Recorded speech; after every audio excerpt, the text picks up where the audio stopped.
That's number one. You kind of reset. Painful, tender to the touch. May also Same shoulder length, and the other.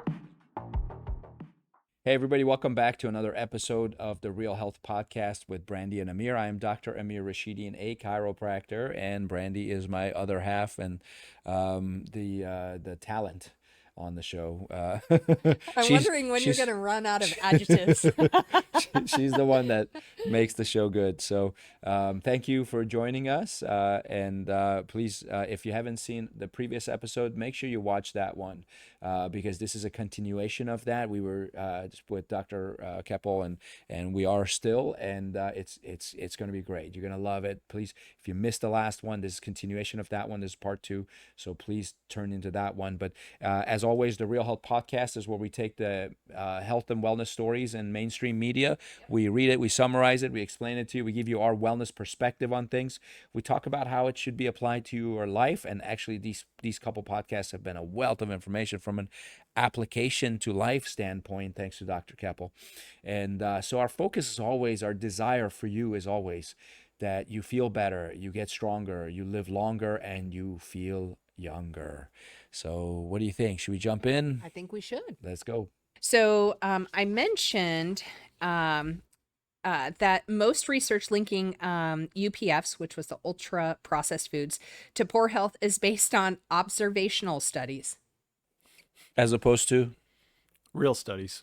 But they sure like observational studies when it suits them. Well, it's hard to do a real study on live human beings. Sure. Right. So. Right. So Yeah, what give else are them you that. going to use but the Yeah. observational, right? In which researchers ask people about their diets and then track their health over many years. In a large review of studies that was published in 2024, scientists reported that consuming UPFs was associated with 32 health problems, with the most convincing evidence for heart-related deaths, type 2 diabetes, and mental health issues like anxiety and depression. So, you know what I thought about too is I thought about Ramin, our middle son, Yeah. and how when he was younger, and he still has it today, he has texture issues. So if I put a strawberry in his mouth once and he threw up. He couldn't handle the skin, right? He can't eat a grape. He can't. So we've been over the years, we tried to figure out what can you eat because we know how important, fruits and vegetables are. And we could only get him to eat bananas and apples. But I'm like, if you're going to eat something, apple is great. So we take the skin off and he's required to eat that, at every meal. He has to have some. Vegetables have been so much harder. So you know what we do for him? We do SP greens. There you go. And so we actually take a product from Standard Process, and that kid would rather open that capsule up because he can't swallow it. And we put it in a little 2 tablespoons of applesauce, mix it in there, and he eats SP greens, and we put Mintran in there. There you go. And he would prefer to eat that over, battling some of his texture issues.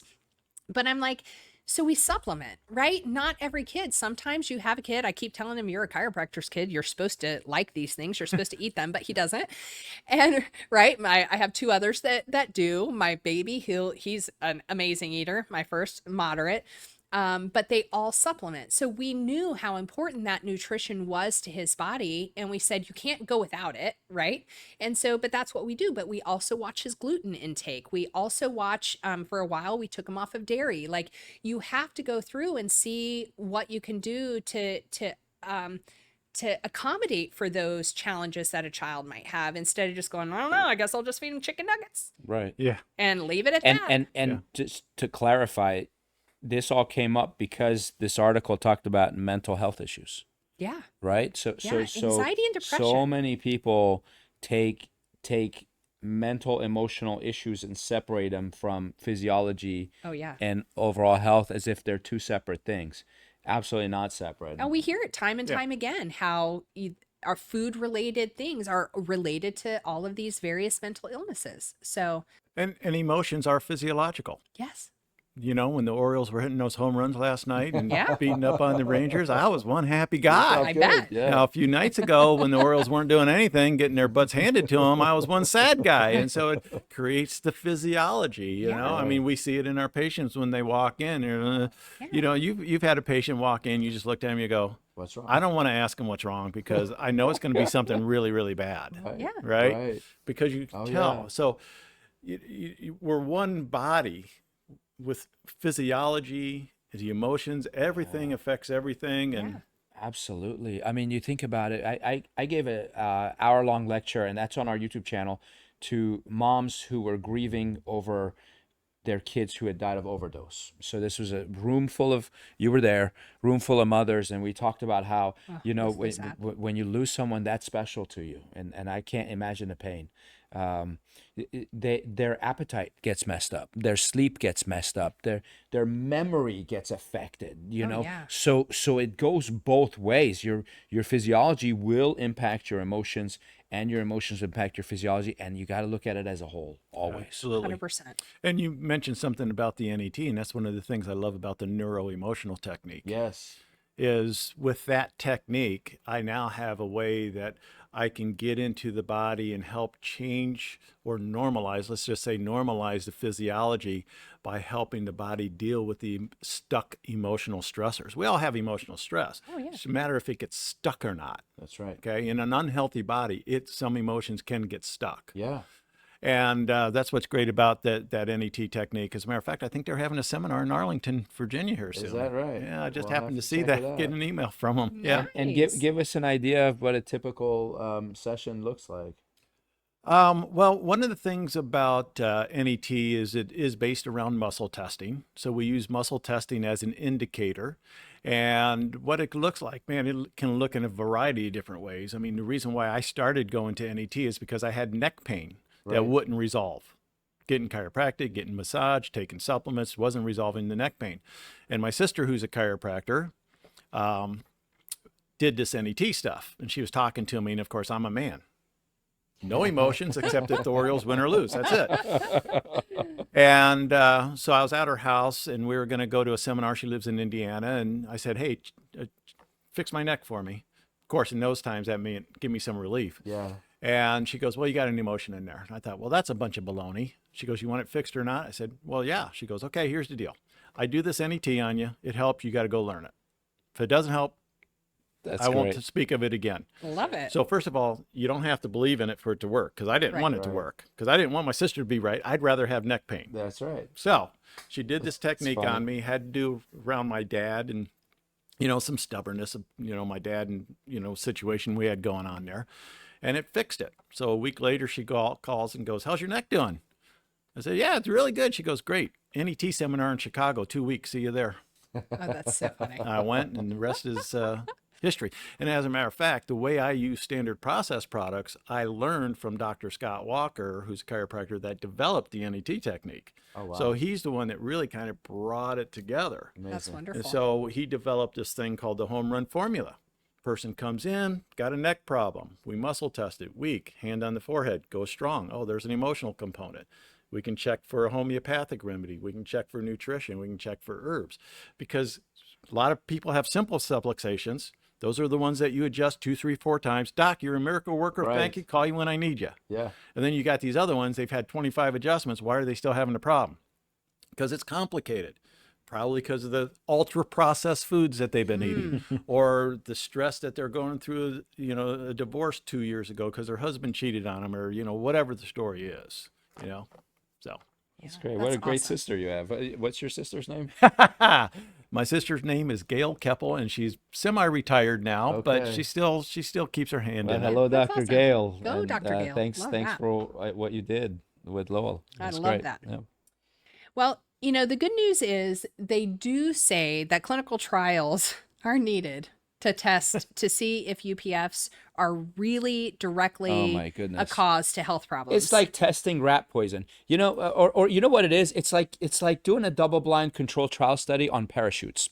Let's throw 10 people out of a plane without parachutes and see what happens. And then the other 10 will throw out with parachutes and see if they work. Well, more importantly, let's ask the question, who's going to pay for that? Because The people in the study are going to pay for it with their health. with their health, with well, their but lives. nobody's going to pay to do that No. double-blind clinical trial, right? Because nobody but the patient stands to benefit from the information. That's right. You're Right? Pharmaceutical company does not stand to benefit from it. The hospitals don't stand to benefit from it. Yeah. The only ones that are going to benefit from data like that is you and I. So And nobody else is going to pay the for that. farmers and the ranchers who raise the healthy, organic, unprocessed stuff, they don't have the bandwidth to be able to support Correct. this kind Well, of a study. maybe the FDA will do it. Sorry. That was funny, though. Why might UPFs be harmful? Well, there are many strong opinions about why ultra-processed foods are unhealthy, says Dr. Hall, but there's actually not a lot of rigorous science on what those mechanisms are.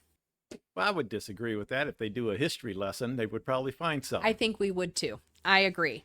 So, I mean, I don't think there's too much more that we need to go through. I will tell you that in 2014, Dr. Monteiro, who we heard about at the beginning of this, helped to write new dietary guidelines for Brazil that advised people to avoid unprocessed or ultra-processed foods.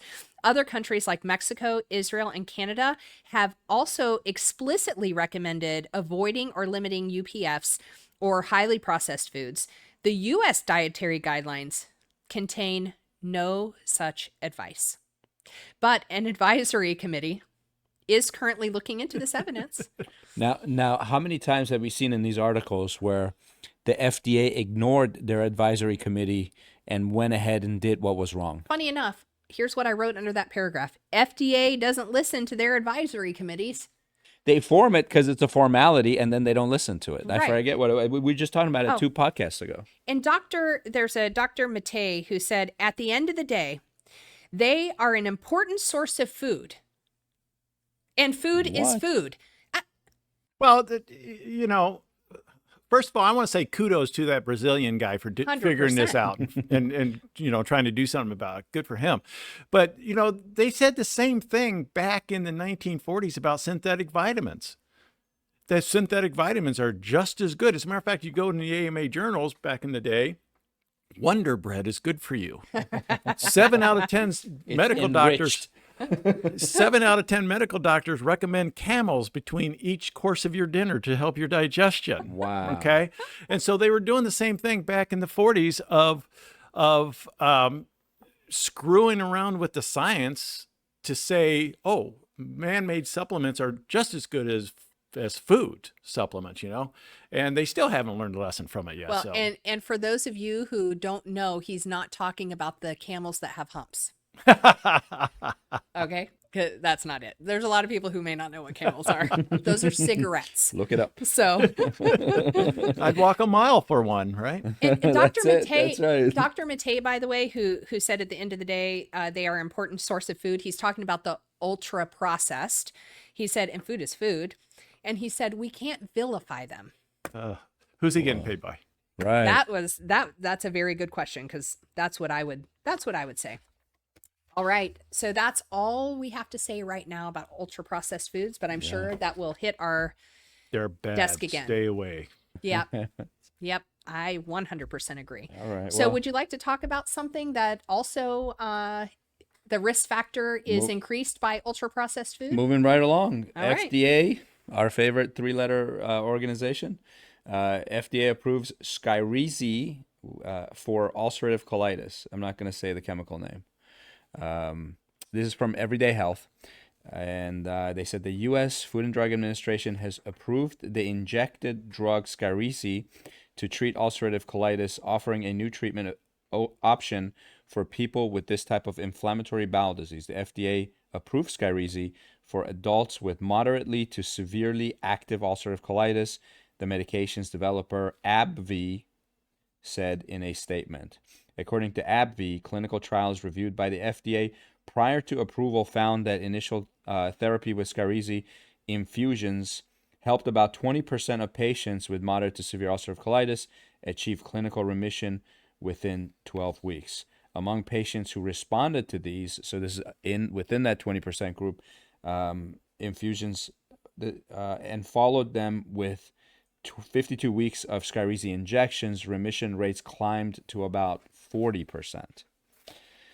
So 20% of the people they tested it on went into remission, and then they continued for another year. That improved. And I don't know if 20% is a good number or not. They seem super excited about the fact that 20% of, that means like if 5 people have ulcerative colitis, one of them will go into remission, but they're going to sell the drug to all 5. Right. Ulcerative colitis is a type of inflammatory bowel disease that involves inflammation in the large intestine, which can cause open sores or ulcers that produce blood, pus, and mucus.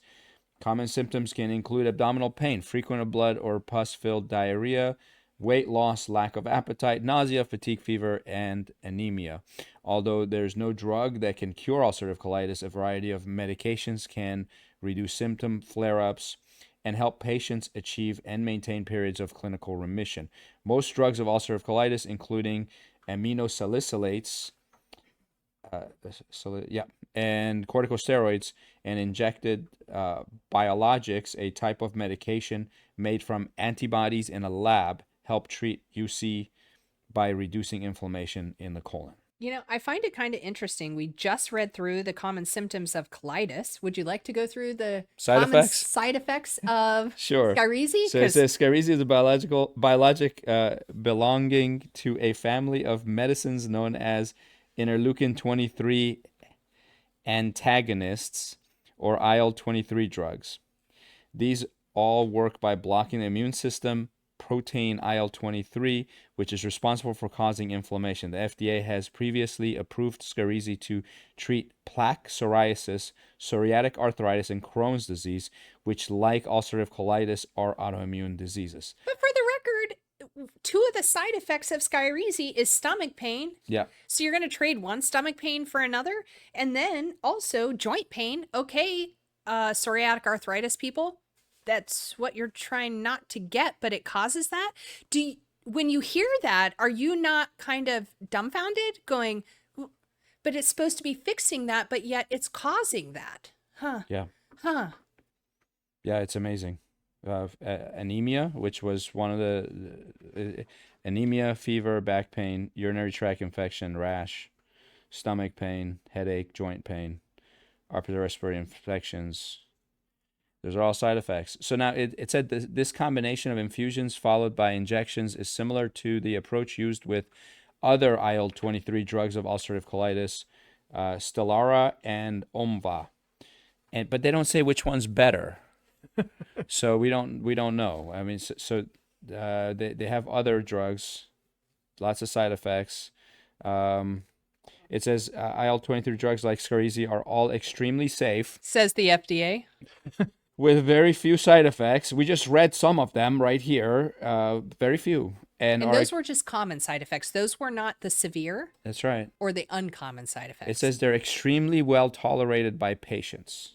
Additionally, Skyrizi is a drug that once in a maintenance phase is dosed typically every 8 weeks, which is convenient, and it is self-injectable, which is also quite appealing. Well, thank God it's convenient, because that's what we're all looking for. Well, no, I think it's interesting that it's appealing for me to self-inject. Sorry, no. Injections, me injecting anything is never appealing. I Or agree even with if that. somebody else is injecting it, Yeah. it's not appealing to me. Okay, first of all. So funny. Second of all, that whole IL-23, right, which is blocking a protein, and it's a class of an autoimmune disease. Huh. If only we had some way that we could maybe decoy the immune system from attacking its own tissue. Is that possible, If Dr. only. Keppel? Well, you know, there was a dentist in 1947, happened to be named Dr. Royal Lee, who wrote a book called Protomorphology. And what he was outlining in his book was autoimmune disease. Now, they didn't have the term yet, right? Hashimoto's was the first autoimmune disease, 1954, 53, something like that, okay? But Dr. Lee gave us these products in 1950s called protomorphogens. And standard process has them. A lot of times you'll see PMG on the end of the word, okay? And what is that? That is a nucleoprotein from a mammal source. Nucleoprotein, your genetic material, your DNA, your blueprint. That when we ingest it, it's called, they also will call it an oral tolerant or oral antigen today. Okay. and it will create what they call oral tolerance. Oral tolerance is one of the things that they're looking at for allergies, where you take a small amount of the substance that you're allergic to. That's right. Okay. So oral tolerance in this case, autoimmunity is what? You're allergic to your own body. Your body is creating an immune response to attack its own tissue cells. The question is, why is that happening? Right. Well, it's probably happening from the ultra processed foods that people are consuming. And so they don't have nutrients to reproduce healthy cells. Cells start dying off in mass production. Some of this DNA material gets into the bloodstream. And now the immune system says, wait a minute, I can't have large intestine growing in the liver. Can't have that happening. So let's shut it down. So we attack the tissue. So what Dr. Lee figured out is that what is the lining of the stomach or the intestines made out of primarily? Epithelial cells. Right. Epithelial cells are skin cells. Right. Right? Okay. This is why the psoriasis, the eczema, that kind of stuff can occur as well. So he would use dermatrophin, which is the nucleoprotein of epithelial cells, put it in a pill form. We ingest it as an oral antigen. It never gets into the bloodstream. Before it gets into bloodstream through the small intestine in the lymphoid tissue called the gut or the gall, right? Gut-associated lymphoid tissue. This dermatrophin now is being attacked by the autoantibodies. That's pulling the autoantibody attack away from the gut, giving you a chance now to feed nutrients like the whole food vitamin C again, whole food vitamin A, calcium, to help heal that gut lining. That's brilliant. So they're bragging about 20%. I would like to have somebody fund a study for us to do. Sure. Put your money where your colon is. And let's fund a study. I'm willing to bet you we can get 80% results. That's amazing. By using the nutrients to pull off that autoimmune attack. Now, you also mentioned in there how upper respiratory problems can develop with these folks as well. Why? And again, I come back to this Dr. Lee guy. He was such a genius on so many levels. He held 72 different patents for electrical engineering. That's amazing. Patents. That's amazing. Along with all this nutrition stuff. Wow. He said that lung is primarily mucous membrane. Okay. Where else do I have mucous membranes? Sinuses. My digestive system, my genital urinary system, I got them all over. My sinuses are mucous membranes. So one of the things that I've been doing for people with ulcerative colitis and other gut issues is using a product called pneumotrophin, which is the DNA of cow lung tissue, to take off the autoimmune attack off of that tissue to allow it to heal. And what helps that heal? Whole food vitamin A, whole food vitamin C, calcium. I mean, so we're back to the foundation basis once more. Awesome. That is So, awesome. you know, Skyrizi, people, if you got ulcerative colitis, call this guy because there's better answers out here. So what do you think about some of the dermatrophin for like the psoriatic type of? Absolutely. What if it's the psoriatic arthritis versus the psoriatic Yeah, just so the skin if lesions? it's an arthritis situation, you use bone protomorphogen Okay. from veal bones. Okay, Awesome. raw veal bones, right? Because we don't want to cook them because that destroys the enzymes, it Correct. destroys the nutrients, it destroys all that kind of stuff. And so that's why Dr. Lee used the raw bone for that. Now, also a lot of times you got to look at the liver. Okay. The liver is a big time player with everything. Yeah. Absolutely. Right? That's why they call it the liver. And so a lot of times the liver, it can't do its job because the colon can't get rid of the poisons and toxins, right? Gotcha. And so you got to take care of the liver, and especially in this psoriasis issues as well, okay? And you got to help heal the gut, got to help heal the liver so the body can get rid of toxins. It's just the toxins that aren't being eliminated. So cool. Honestly, the one thing that sets Standard Process apart is, yes, they're farm. That's a great thing. But it's these protomorphogens. Nobody else has them. Yeah. They've danced around them, but nobody else has them. Yeah. It's amazing. I mean, we've seen amazing things with a lot of our patients too. with the standard process line and the PMGs, and that's amazing. Right. And I'll bring it back because Dr. Keppel said they act as a decoy, and that just seems to be like the perfect description of Right. that. The other analogy I always think of is the flares that airplanes send out. Because a heat-seeking missile gets launched in Yeah. dogfights to go into the engine, but they send a flare and it's a decoy, and the Yeah. heat-seeking missile goes to the flare and explodes as opposed to hitting the plane. Yeah. These antibodies are like those heat-seeking missiles, and you send the decoy, you distract them, and your body can continue And to function. what I love about this is we're not down-regulating the immune system in this Correct. scenario, Correct. because one of the issues with the biologics is that we're suppressing, right, the immune system. So when we suppress the immune system, what does that lead to? I have so many conversations with doctors about this, and I'm so against these biologics. It's just, they just scare me. Yeah. And I totally almost lost my train of thought there. Well, and this is working with the immune system. Yes. It's Yeah, to working support with it. it, to support it, and help stimulate what they would call T regulatory cells. And that description that you gave with the heat-seeking missile is beautiful. I use that graphic all the time when I'm talking about the protomorphogens. Did your thought come back to you yet? Yes, Good. it did. And I was thinking to myself, to be able to not stop the immune system from doing what it's doing, because we're seeing so many, I mean, just look at COVID alone. We have such an uptick in people taking these biologics, and I think it's like upwards of 50%, which is really, really scary. Compared to, I think, 2011. I'll have to look back at the stats, but there's been a huge uptick in people taking these biologics.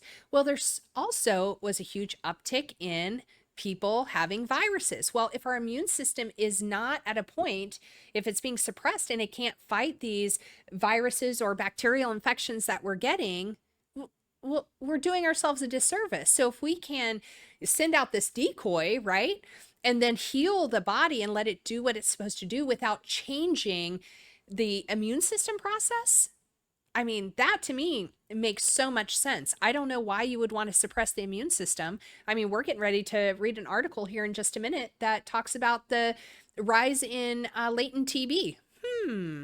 Well, let's go back to the COVID thing for a second. Okay. So COVID, supposedly a virus, right? And what did they tell us that we should do nutritionally for COVID? Increase vitamin D, take zinc. Okay. Well, let's go back to our conversation earlier in our podcast where I said, what's the Immune Alliance want? Whole food vitamin C and calcium. Even there's a ton of studies out there that show that people with low ionized calcium are more susceptible to viral infections. Why did your favorite organization has three letters in it, Words, yep. starts with or ends with A? Why did they never ever once tell us how important calcium is for the immune response in viruses? Is it maybe because they don't want us to know? It very well I could agree. be. And the vitamin D helps you absorb that calcium. Vitamin D picks up the calcium out of the gut, puts it in the bloodstream. But I need to have vitamin F, fatty That's right. acids, to unload it out of the bloodstream. I don't want a bunch of vitamin D in my bloodstream. You know what we call that? Useless. Yeah, we call it sunburn, Sunburn. heat stroke, Oh, wow. Okay. some of those kinds of things, right? Interesting. Okay. Yeah. And so we got to have that fatty acids. Right.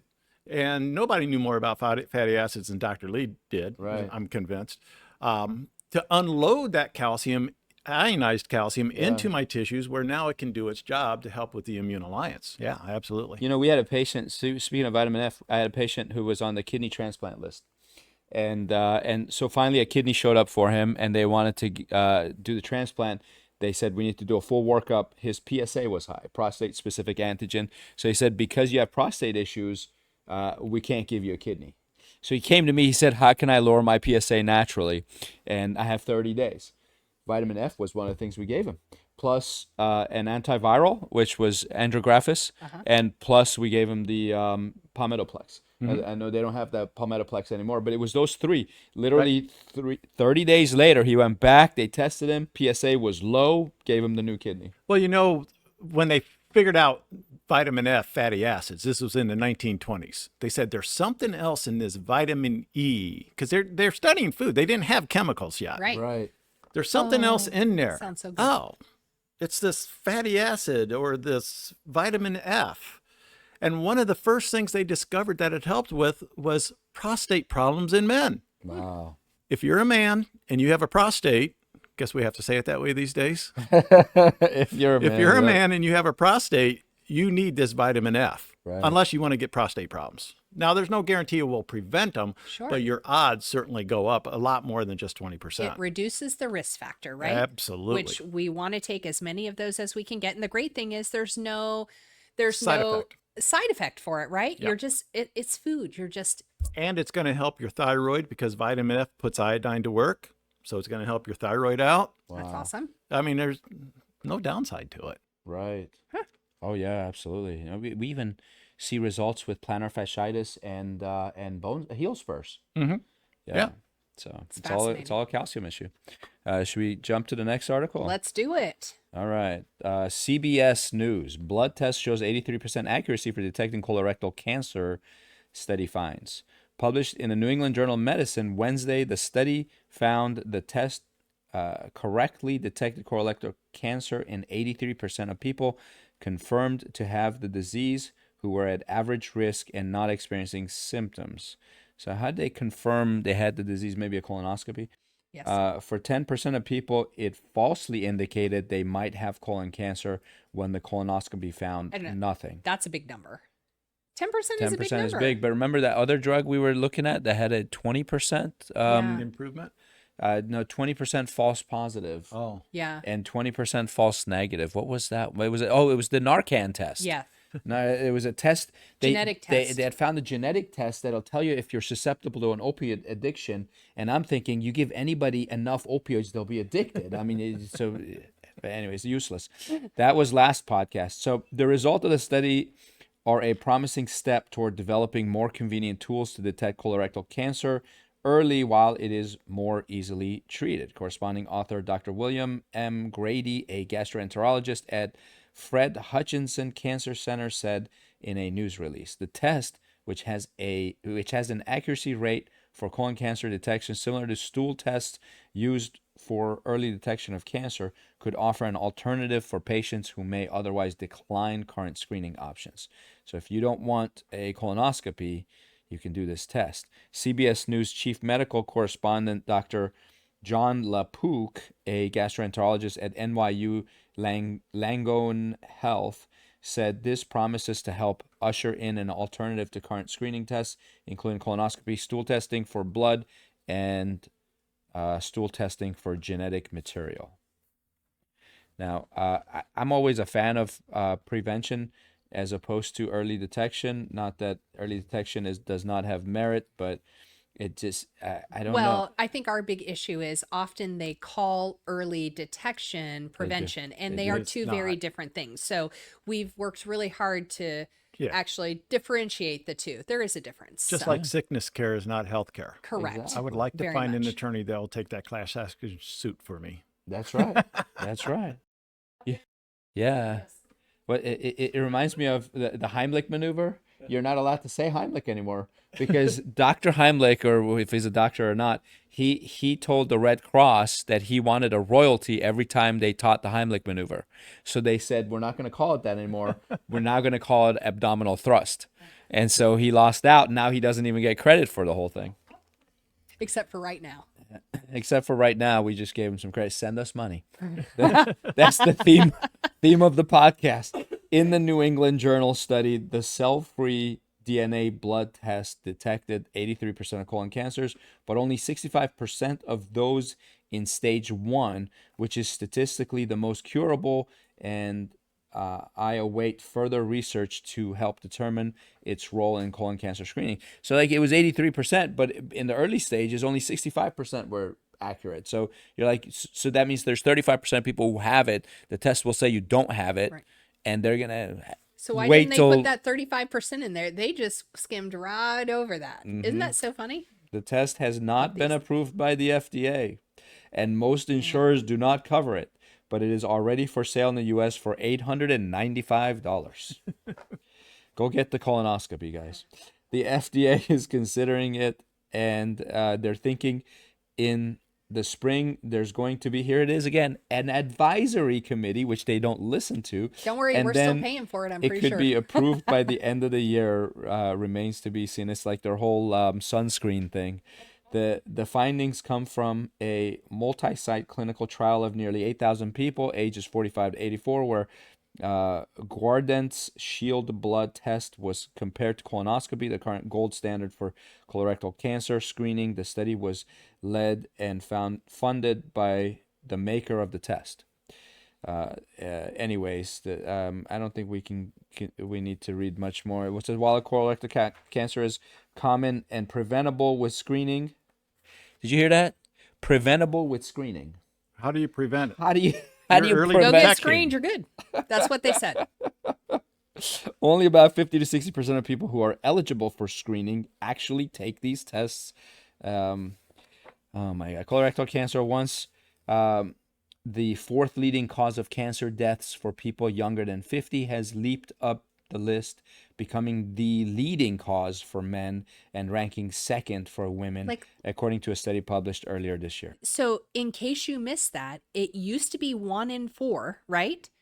And now it was the fourth leading cause. Fourth leading cause, yeah. And now it's the leading cause and Of ranking cancer second deaths. for women. Of cancer deaths. Yes, of Yeah. cancer deaths. Yeah. Now, we just read the whole ultra processed foods.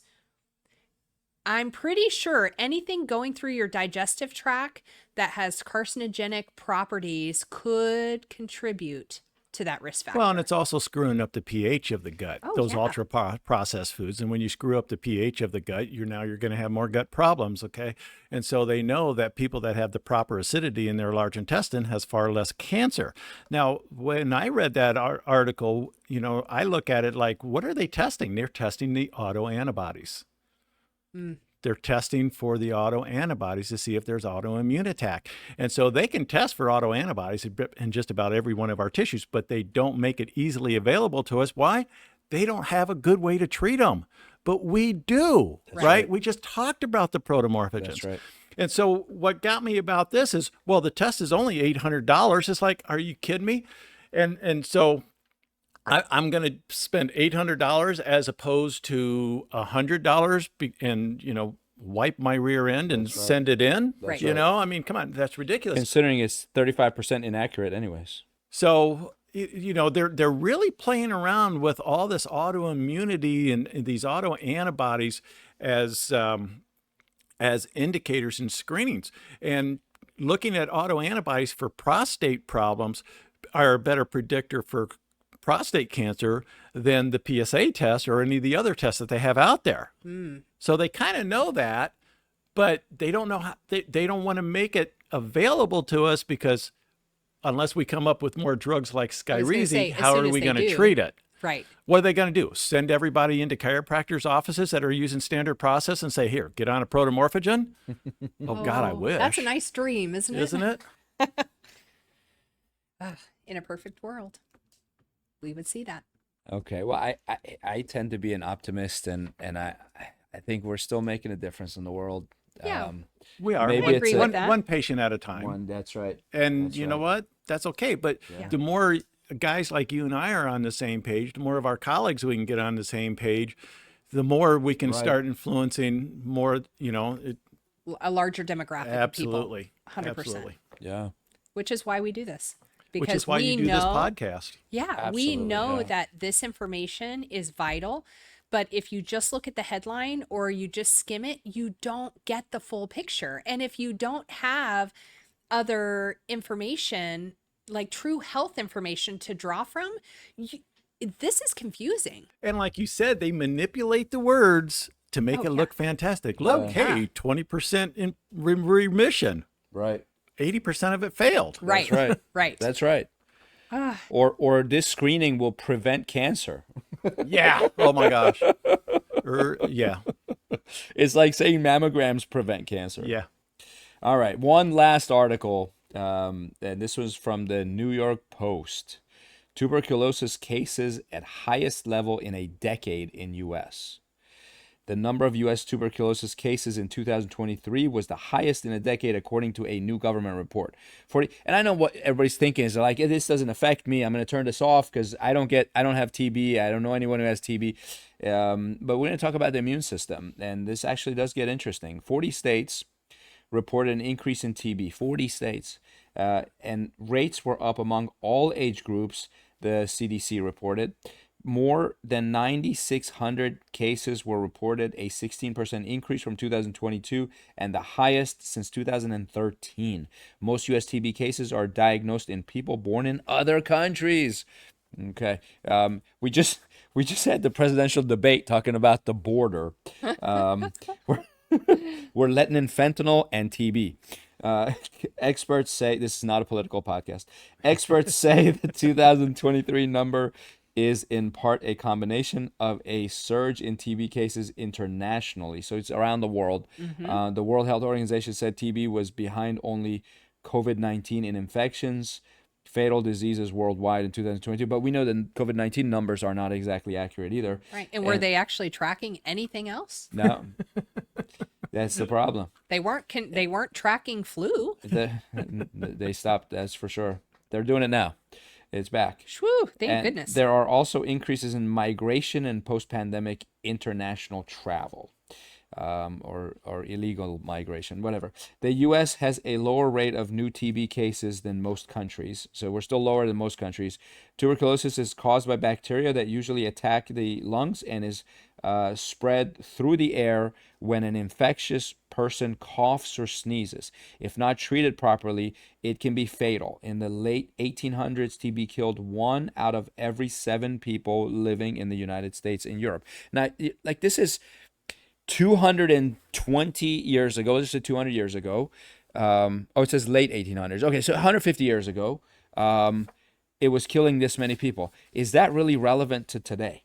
It says, but the development of antibiotics and public health efforts succeeded in treating infections and tracking down those they infected, leading to cases falling for decades.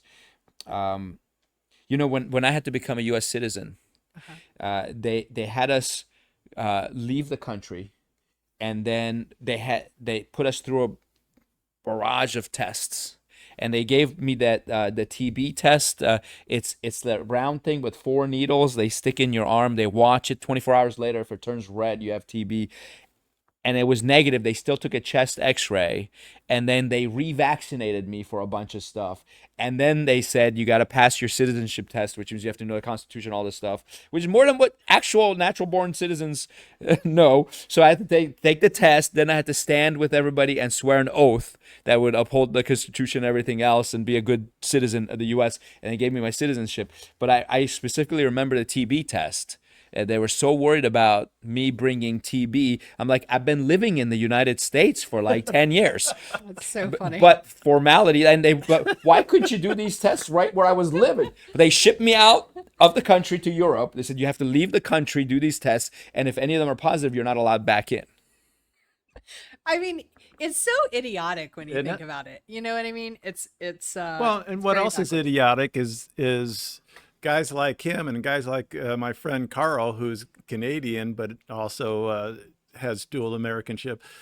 They understand our government better than you and I, who grew up here, right? Right. That's a little idiotic. But anyway, coming back to health.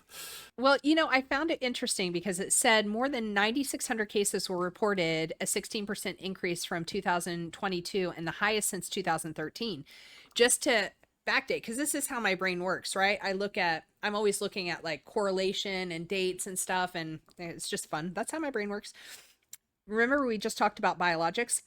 They were increased by 50% from 2013 to 2018. So what do biologics do? They downregulate the immune system. So then what happens? You're more susceptible to viruses and other disease processes. Interestingly enough, when I was looking through some of the biologics, TB was an issue. Yeah. Well, and again, what else does it go back to? The ultra processed foods. Right. We are not getting the nutrients that our immune alliance needs to combat these things we come in contact with, which are around us all the time Right. anyway. Right. And vaccinating somebody for them to prepare their immune system for when they come in contact with it, that's okay. That's like having a gun, oiling your gun, taking care of your gun, but never caring if you have any bullets or not. Yeah. Right? It's a great And analogy. so again, I mean, it just boils back to, what am I feeding my thymus? What am I feeding my spleen? What am I feeding my liver? What am I feeding my bone marrow? And what am I feeding? That's the gun of the immune alliance, right? Yeah. Primarily. The adrenal glands, those are important too. Okay. But those are the 4 big guns. And then where am I getting my bullets? Where am I getting the calcium? I should be getting it from the plants. Well, does the soil have it? The calcium in it? Yeah, it's unfortunate. Right? I should be getting the whole food vitamin C's. But, people, when you ask people about vitamin C foods, what do they say? Oranges and grapefruits. That's right. Right. Okay, well, how did anybody survive that didn't have oranges and grapefruits all Right. those years ago? Because vitamin C is in all these other plants. Yes. Right? And also going back to what you were saying way earlier about how you ate brain and you ate bone marrow, we don't eat the organ meats anymore where the nutrients are. An animal, okay, the wolf kills the cow, what's it going to go for? The organs. Yeah. Right? And we're not eating that anymore. Right. And like you, I was raised a vegetarian, not like you, but I was raised a vegetarian. So the idea of eating organ meats is not that appealing to me. So give me the SP supplements. supplements. I We'll do was it that I way. was partially raised on a hog farm where you did eat everything. So I choose not to remember those moments. Liver was a regular thing my grandmother made, weekly. It was my least favorite. I will admit to that. I could not stand the taste of liver and onions. That's Yeah, if we you grew can't, up on that. if you're not eating liver twice a week, you need to supplement. Well, how many people? I thought it was so interesting that you're like, what are we feeding our spleen? I'm like, I haven't thought about my spleen ever. Who talks about their spleen? Who thinks about it? I thought do about my not- spleen when I had mono. You know, Yeah, when you know when people think about their spleen, the only time I've heard about Car the accidents. importance of a spleen is when somebody's in a car accident, they have a laceration to their spleen, and now all of a sudden they are at risk for major infection. I never thought about it though. So now I'm going to be thinking all the time. Well, "How in are you Chinese doing, medicine, they spleen?" think about spleen all the time. That's a big time organ in Chinese medicine. But here's the good news. Dr. Royal Lee again, understanding food, understanding how to formulate things. If you're really bored later on, because, if the Orioles are winning like 10-2 again and you're bored with that, go to the standard process product catalog and just look at every product and how many have ovine and bovine spleen in them. You will be shocked. Oh yeah, You will haven't be amazed. thought about that. So you don't have to worry about feeding your spleen if you're taken. There you go. We take a lot of There them. you go. It says an estimated 85% of people, this is interesting, 85% of people counted in 2023 were infected at least a year or 2 earlier and had what's called latent TB when the bacteria enter the body and hibernate in the lungs or other parts of the body. Well, I wonder if that's part of the body's defense mechanisms, saying we isolate it and sequester it and hold it there so it doesn't affect you, but then it can get released. So I remember in Iran, TB. If you guys have watched the movie, what was that movie, Tombstone? Doc Holliday great movie. had tuberculosis. Yeah. And you that's what it looks like. He's coughing a lot of blood. He's really weak. He's pale. But yeah, they said if don't play in dirt, because a lot of people would spit in the dirt and it would stay covered in dust, and the Virus lives. yeah, particles would stay in the liquid because it stay liquid. So if you touch dirt, you play in the dirt and there's liquid there, you make sure you wash your hands. So that's what we were all worried about. Not someone coughing on us, but playing in the dirt would give us TB. And it says experts estimate as many as 13 million Americans have latent TB and are not contagious. I remember, That's a lot of people. 13 million. It's huge. It's huge. So 13 million of all of us have latent TB, and I don't even know if those would show up on tests. So I volunteered at George Washington University. That's where I went to school at GW, and I at the time I wanted to be a medical doctor, and so it would look good on your application if you volunteered in the hospital. So my job in the hospital was to transport patients from different rooms. And so one assignment, so we'd sit in this room and read newspapers until they would call us and say, oh, you have to go transport. But this one time they said, oh, we are transporting a highly infectious patient. You're going to have to suit up. So it took us an hour. We covered our shoes, put on like these disposable scrubs, and then an apron over it, and we had to cover our head, like everything was gloves, everything. I mean, I looked like Contagion. yeah, exactly, like the spacesuit. Really? Because I was thinking Michael J. Fox and Back to the Future with the Van Halen. That's it. That's the Van Halen. awesome. That's right. This will melt your brain. One of our favorite movies. Absolutely. Flux capacitor. So it was two of us. We get all suited up, and we go in the room, and the patient's on the gurney. They said he has tuberculosis. So be very, very careful. So we wheel him down the hallway. We're, really careful, bring him down the hallway to this other room. And I don't know why we took him down the hall. It wasn't even too far. So just take him down the hall, put him in this other room. I go, why don't we cover him up instead of covering us up? But That's what I'm thinking. Because there's other people in the hallway, but I don't know. There were people walking by who are not covered up like us in the same hospital hallway, but we're covered up. Anyways. Well, it can only jump 6 feet. Okay, there you go. 6, that's right. And it measures it. Like the virus goes, this is bacteria, Very intelligent. but it goes, okay, that's 6. I can't go past that. So anyways, we put him in the room, and I'm just waiting there because we have to wait till he gets examined, and then we have to transport him back to his original room. And this guy shows up. He's wearing a tie and white coat, stethoscope around his neck. He's clearly the doctor, has his name on his white coat, no gloves, no mask. Walked up to this tuberculosis patient that we all took an hour to suit up for, put his hand on his wrist, checked his pulse, took the stethoscope, started listening to him. He's sitting, I don't know, a foot away, 2 feet away from him. Enough for spittle to hit you. On a stool next to his gurney, talking to him, put his hand on his back. So how you feeling? How's it been going? What's going on? I'm watching all of this going, why did I have to dress up the way I did? And this doctor walks out. I run after him. I go, why did I have to dress like this when you're not worried about it? Are you immune to tuberculosis? He goes, no, I'm just smart enough to know how you get it and how you don't. Love it. And that was my exposure to TB in the hospital. But he goes, I know things you don't. When the immune system is weakened by certain medications, isn't that interesting? I circled the same paragraph. We read Weakened these by separately. certain medications. Remember, there are medications that weaken your immune system, or other illnesses like diabetes and HIV. The TB wakes up, so to speak. Nicole Skaggs, this is, I guess, a patient, said she was infected in 2020, but didn't develop symptoms until 2022 after she got sick from COVID-19. Anything that can take out or lower your immune system can put you at risk. She's 41 years old. But I would also like to know, in these, did she have COVID, or did she have the vaccine and then have COVID? Right? Because that's a whole other layer that we can't even dive into. Do you know what I mean? Right. Because we're saying anything that you put into your body can change how your body functions and what it does. So just food for thought. Yeah, it says the scientists don't know what reactivates these things or what activates them. The TB vaccines. There are TB vaccines being developed. Well, that comforts me, doesn't it? But I mean, there's been a TB vaccine forever. So Has there?